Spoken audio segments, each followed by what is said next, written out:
I think things are starting to gel for us. We're working on our consistency right now. We break down our film and we look at it, and we broke down 31 clips from the last ball game, which was you know a 45 game right after halftime. So we're really looking at trying to get consistent, try to get better every day, and I think we're starting to come into that. Kind of settle into some positions really well right now. We got two running backs going with Wyatt Morris. He's really stepped up in the last couple of games and starting to find holes and hit holes and doing some great things. Colton is always dynamic. He's back there with Wyatt. They're kind of alternating. We can run plays with him, and he's always dynamic. Either one of them right now can go to the house with a run. Still got our ground and pound as Parker, and around the goal line we like to give him the ball, short yardage, getting the ball, and he's going to get some big things out of what he does. And then our passing game's coming along a little bit.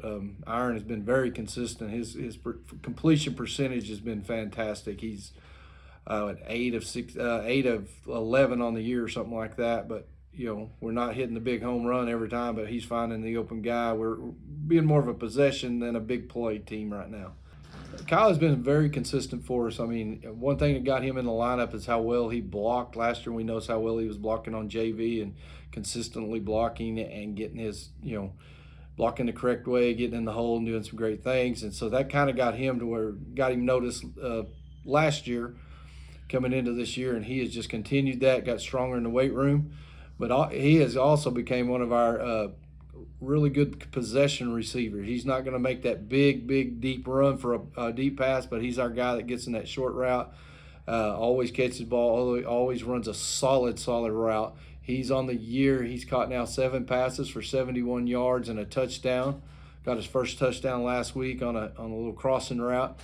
And, it was a pretty tough catch. It was, a throw that was a little bit behind him, had a guy right on his hip, and he just reached up with his hands and made that catch. And he's really become one of our consistent offensive line guys as far as, being in both sides of the offensive run game as a blocker and then catching the ball as a receiver. Highland's a much improved team. The biggest thing I can say about Highland is how you can tell they've been in the weight room.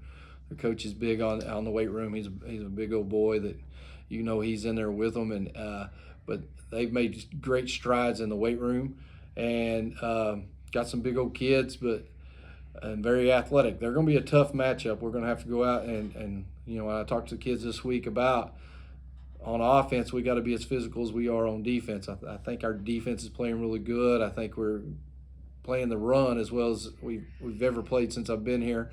And I think I want to tell them, I told them, I said on offense, we got to set that same tone. We got to be that physical on offense. And Highland's going to be a good test for us. They've got some speed. They've got some size. They've got some athletes. They can throw the ball. They've got a little quarterback that's coming into this year, sophomore. He can throw that thing all over the field, and he's a very good athlete. If you don't cover, he's going to find the open guy. If you cover and give him some room, he's capable of running and making big things happen. They've got the really good 6'2", 220 two-back. We saw him last year, a big physical kid. If he gets rolling downhill, he's tough. He's going to be tough for us to stop. The tailback is back from last year, and he's very solid, very strong kid, probably their strongest kid last year, and he's gotten better. So they're a very, very solid team. I think coming in 3-0, their schedule hasn't been the toughest, but they did first game of the year take on Lorraine, who was in the state championship last year, graduated a lot, and not quite the same team, and they beat them. But it's going to be a heck of a game. It's going to be a fun homecoming. We got to come out here and get ready to take care of business and get our mind on football when it's time to get our mind on football. It's sometimes it's hard to keep your head up when you're in the trenches, but you just gotta kind of do your best the entire time, because if you mess up, they run it straight down the middle. Sometimes there's nobody to fill behind you, but I'm doing my best. So I knew that Roby was going to try to run the ball based off of film, but I knew that my guy would also run out on routes, so I knew I had to stay balanced, and I couldn't just go full speed forward the entire time. I'm definitely more of a silent leader. I try to lead by example as much as I can. 100% effort all the time is what I'm trying to get to, and I just try to be the best example as I can be for my lower classmen.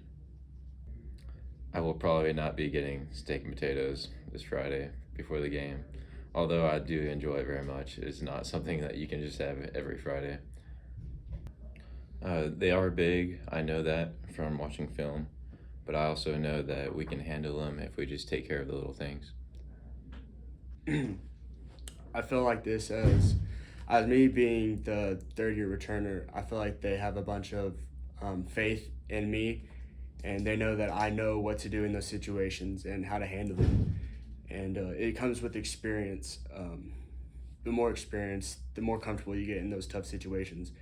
And it's amazing feeling to have that trust in your coaching staff and in those guys around you that they trust you in those situations. It's something amazing to have with the team. Well, I feel like a lot of people don't realize how physically demanding football can be, especially at the 6-man level. There's not a lot of guys in 11-man that will play offense, defense, kickoff, kick return, everything. And it's physically exhausting on your body. And if you don't take every lift serious, you don't take every practice serious and gather all that information, and if you don't take every recovery day serious, it will come back and hurt you later. And going into the season, I knew that we lost a lot of talent, and last year we relied on athletes to be athletes. And I felt like this year we have athletes, but to put it this way, we definitely don't have the athletes as we had last year. So we knew that we were going to have to elevate our game to a new level if we wanted to reach the same goal as last year. And we all buy into the thought that it starts with us, and if we just put in the work and every day we just do what we can to the best of our abilities, we will make up for that, and we'll be right back where we were last year. This week, as the team captain, it's a stressful week. I have to balance letting my guys have fun. It is homecoming. We realize that at the end of the day, it's about the people who have once been here, and that's really what the game is about. But at the end of the day, we still have to lock in, show up to every practice, every lift, and it's a stressful week trying to balance the fun with the work. And especially this week, we know that if we do not put in the time and if we don't put in the effort and mentally focus in this week, it could come back and haunt us. So it's a stressful week, but it's fun for everyone. I do feel like Highland is a very underrated team. Watched some film on them today, and they got some athletes. Definitely some guys stepping up from last year. They're a fairly young team, but they're made up of mainly sophomores and juniors. I feel like if we go out and just play like we need to play, we should handle business. But I'm excited. It's going to be a fun game, and it'll be a fun homecoming for everyone coming back to Mercer.